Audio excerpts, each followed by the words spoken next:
I just want to adopt one of Alex's metaphors to speak about you folks.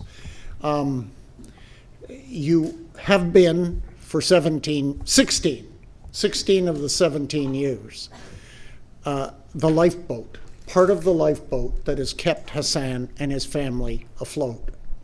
I can't say how important you have been and are to that lifeboat and to the fact that Hassan is here with us. You have to know that when this case started 17 years ago, Hassan and Rania were very, very alone.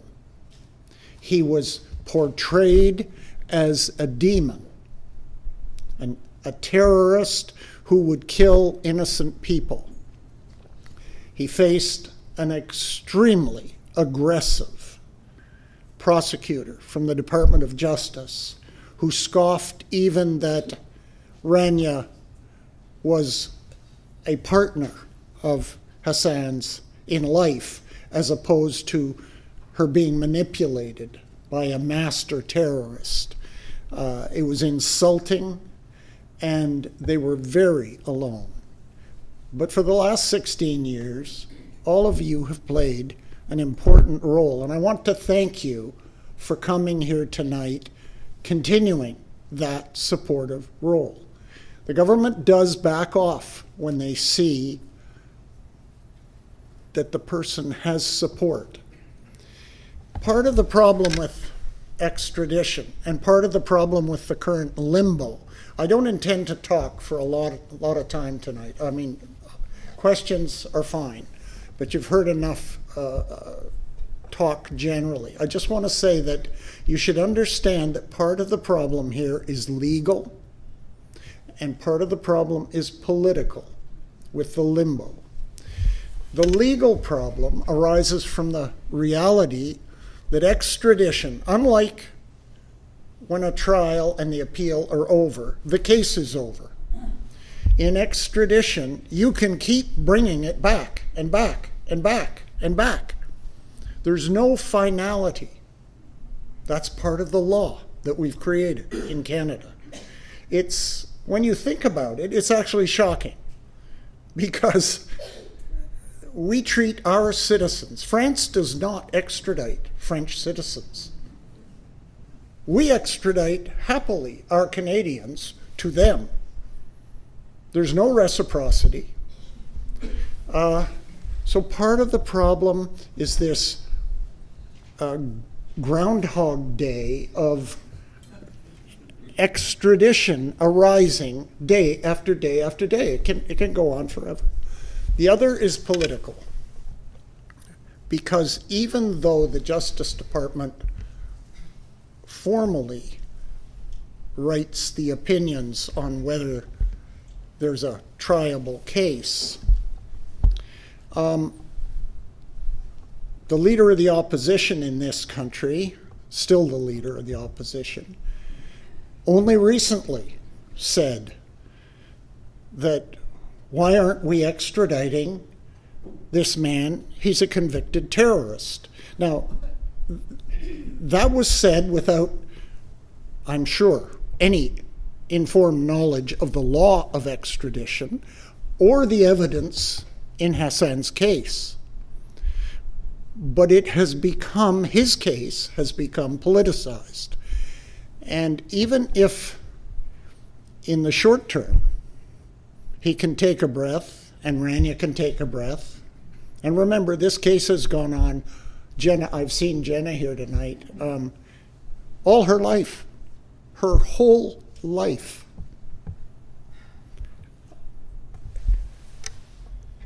All it takes is a change in government. And what is now limbo could be activated again. And at least we know that the leader of the opposition is on record improperly. Politicians shouldn't be directing cases, right? That's not their role.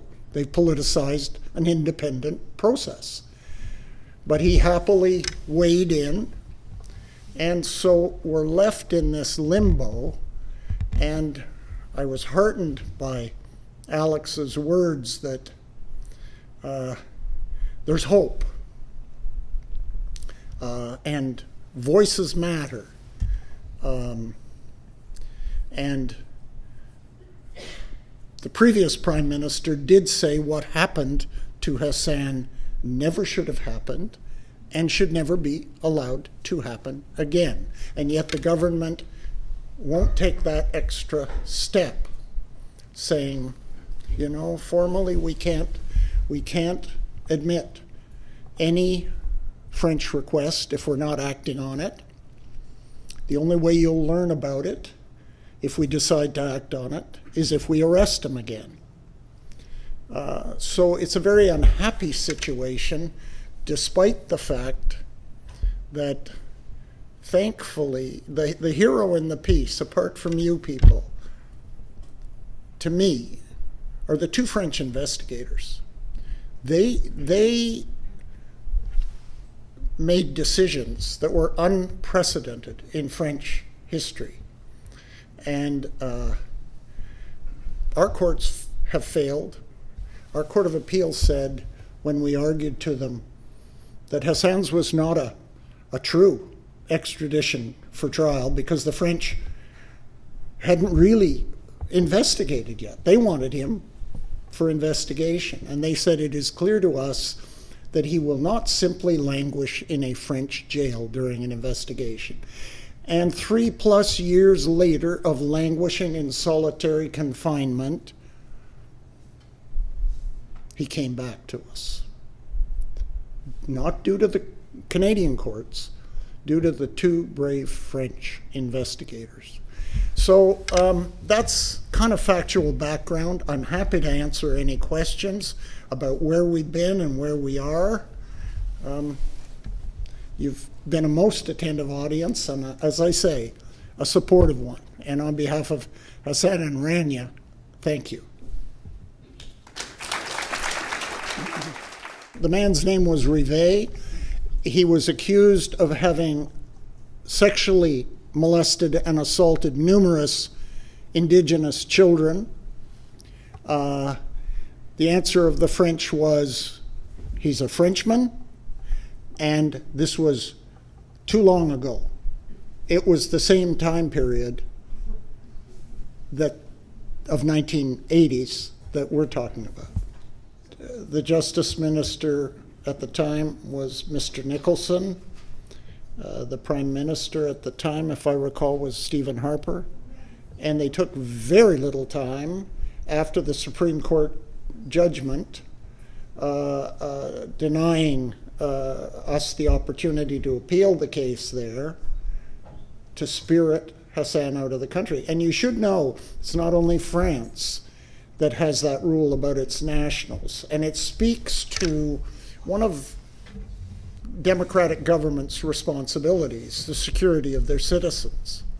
Much of Europe has taken the view they protect their nationals and will not extradite them. Now, the Schengen Agreement has, in Europe, no borders, free transit, has altered that somewhat. But for countries like Canada, North American countries, countries elsewhere in the world, those governments protect their nationals. Canada does not in that respect. Well, many of you may know, and many of you may not know, that in fact the Justice Committee of the House convened and held hearings and issued a report recommending serious and important changes to the Extradition Act. I can't remember if one of the recommendations included dealing with the treaty. I think it might have, but the main assault was on the Extradition Act that permits the Canadian procedure to function as it does. And there was a report issued by the Justice Committee that included its recommendation from the committee to the Parliament that there be significant change It has met with stony silence by the government. Nothing has been done on that report to advance it that I know of. Actually, I think it's even worse than silence. The response from the minister was to essentially say thanks, but everything's good here. Well, there's really two issues, right? One is say no in the Hassan Diab case, and the second is reform the law, make it fairer. You're right about the reform process maybe taking longer, but as Alex said earlier, it would take a public statement by either the Justice Minister or Prime Minister saying, no, there'll be no further extraditions of Hassan Diab. How do you do that? You join your voice with the others in the room. I think there are documents you can sign, a letter. There's a letter here. That you and can call sign. your member of parliament. Find out where the constituency office is and say this is a matter of concern to you. Put that member on the spot. What is your position on that? Will you say that publicly? What is your position on the government's lifting Hassan and Rania out of limbo and telling them this won't happen, even if there's a change in government? Add your voice. And encourage 10 of your friends and neighbors to do the same. There's a political element to this case. There's a political element to the situation this family finds themselves in. The government, I think, our current government, has many other issues on its plate and is happy to let this simmer silently. It's only one man, it's only one family. They could answer, well, we can't foreclose the possibility of another. What if France came with new evidence? And I can tell you that this event happened in 1980. The evidence is in on this case. Unfortunately, there were lies by France to Canada, to the Canadian courts, about what the actual evidence was. And we only found that out through the French investigators and their report, which was put in Hassan's hands, and he could bring it back to Canada. That's how we learned about their deceptions. That was knowing lying to advance a case. So it's politics, but it's also untruths that are masked by interstate silence. They're very difficult problems. I think, as the prior questioner asked, you're all here. Your voices, as Alex said, every voice matters. And your voices have mattered. That's why we're all here. That's why Hassan is here with us. If he had been left alone, I'm not sure he'd be here. Hassan's case really replicates the late 1800s case of Dreyfus in France, where because he was a Jew, he was scapegoated and run out of the military and put in prison for a number of years before he was ultimately cleared. And this really was a replay of that. There was a convenient Muslim scapegoat. At a time when George Bush, after he had declared war on terror, which meant war on Muslim terrorists, and Hassan all too easily fit the stereotype. And that's why he was so alone at the start. It took incredibly brave people to start coming forward and saying, I support this man. You know, that was hard to do at the start. There is irony in it. You know, one of the people who was killed by the bomber unintentionally was a passerby on the sidewalk. She happened to be the wife of a Mossad colonel. The victims, to my knowledge, and I should add, the French lawyer who did this case is heartbroken about it. The two lawyers who did the case in France with him, the two women who did it, both of whom I know and met here in Canada and in France, have left the practice of law. They're so distraught at what the French court did. It was quite a heroic effort by that losing defense lawyer, because in France, defense lawyers don't enjoy the same status as prosecutors before the court. They go to different schools. There's an old expression that the aristocracy never really lost the revolution, and they go to different schools and they are treated differently by the courts.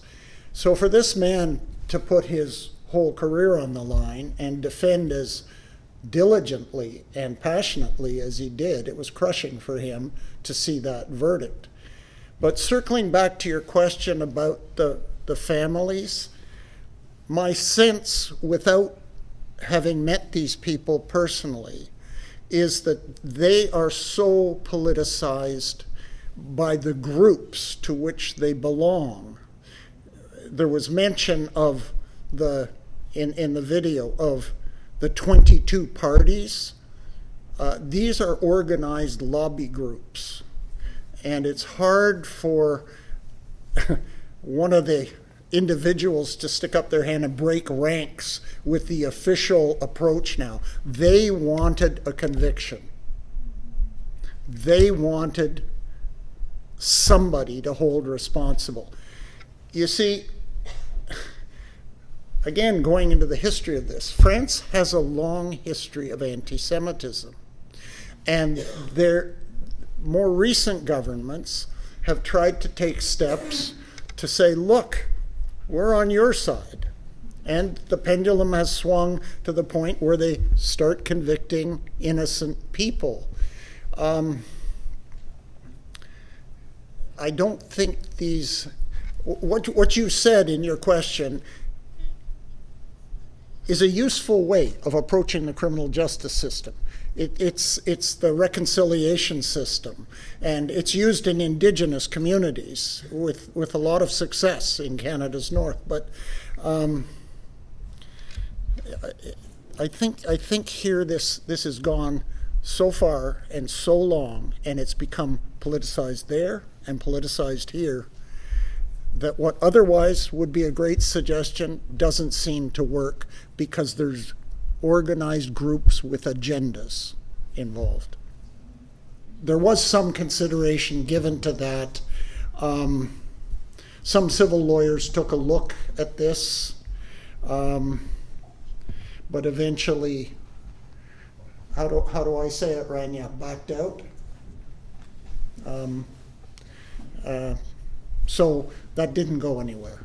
And there's a certain parliamentary privilege that protects certain actions of parliamentarians that become immune from court review.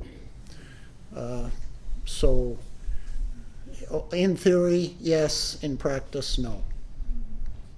And I knew Bernie because I had done some war crimes trials relating to the Second World War, and I had come to the attention of certain Jewish groups. And Bernie did an about-face 180 degrees after he learned the real evidence in this case. He was, first of all, publicly highly vocal in supporting the extradition attempt. He then became highly publicly vocal about how wrong he had been. And it takes a real man to do that, a real person, a real honest person. And I was struck because he has a large standing of credibility in the Jewish community. But there have been other Jewish people involved in this group, independent Jewish voices. There have been wonderfully brave people speaking out against the injustice that has been visited on Hassan. I should say just one more thing about specific groups. At the end of their investigation, when it started to become clear that the French investigators, the two judges dealing with this case in France, might actually dismiss the case, the Mossad suddenly appeared on their doorstep with what they claimed was new evidence. And the judges received it. They were asked to keep it silent. They didn't keep it silent. It's in their report. And it was ludicrous. It was an allegation that, in fact, Hassan Diab was Abu Nidal or somebody like that. Clearly, he wasn't and isn't and couldn't have been. And the judges derided this pathetic attempt to manufacture evidence against him at the 11th hour. Just shows you the degree to which politics plays a role in the back of these cases. My attitude is, do you want another extradition? Bring it on, because you will look very bad and France will look very bad, and we will not lose. But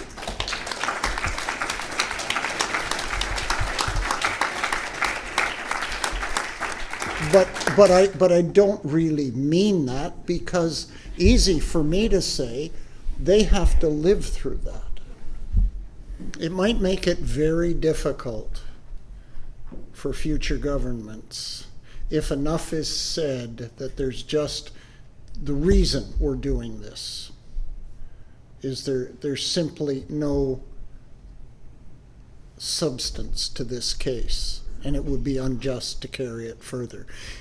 I think that would diffuse any enthusiasm that other politicians might have to make their mark on Hassan Diab's back. If you follow me? Yes, but it has to be public. Yes, it has to be public. It would raise the question again of, well, what went wrong here? And part of what went wrong here is the Canadian law and procedure for extradition. I won't go into detail because we've been here long enough tonight, but it's shocking how our extradition system is set up. You have a picture from television and otherwise of how courts run with sworn evidence. Canadians are extradited on a piece of paper. Nobody has to swear evidence. It can be hearsay. It is presumed, if it comes from a foreign government official, to be reliable evidence. In our court system, nothing is presumed to be reliable evidence. That's why witnesses come to court and they're cross-examined, and the courts make an assessment of their reliability. Canadians are extradited on a foreign piece of paper. It's shocking and unjust. Your liberty is taken away, and not to a Canadian jail. I think every question that was asked over the last, whatever it's been, 20 minutes or so, has begun with expressions of appreciation and thanks to you for all your work. And I just want to give my own shout out, and maybe just sort of a collective shout out as to how valuable, inspiring, and in many respects remarkable it has been, Dawn. I think for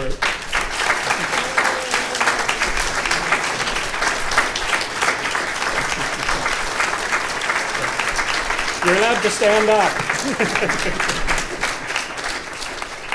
In so many, I'll just speak personally. Every time I hear from you once again tonight, you remind me, you reaffirm to me, you encourage me of the very best of integrity and conviction and principles that can and does still lie at the heart of the legal profession. And is Hassan Diab the most fortunate Canadian for that reason alone, that he has you as a lawyer.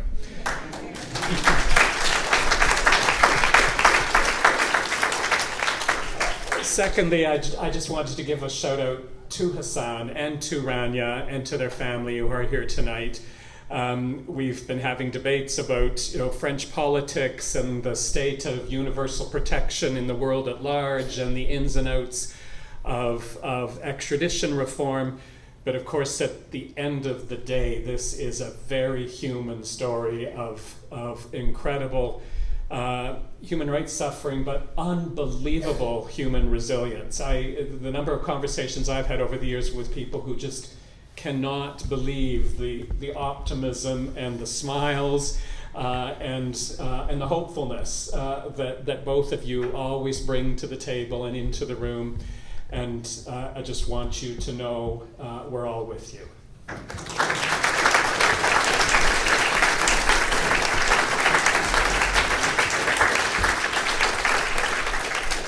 I said three things. The last is you.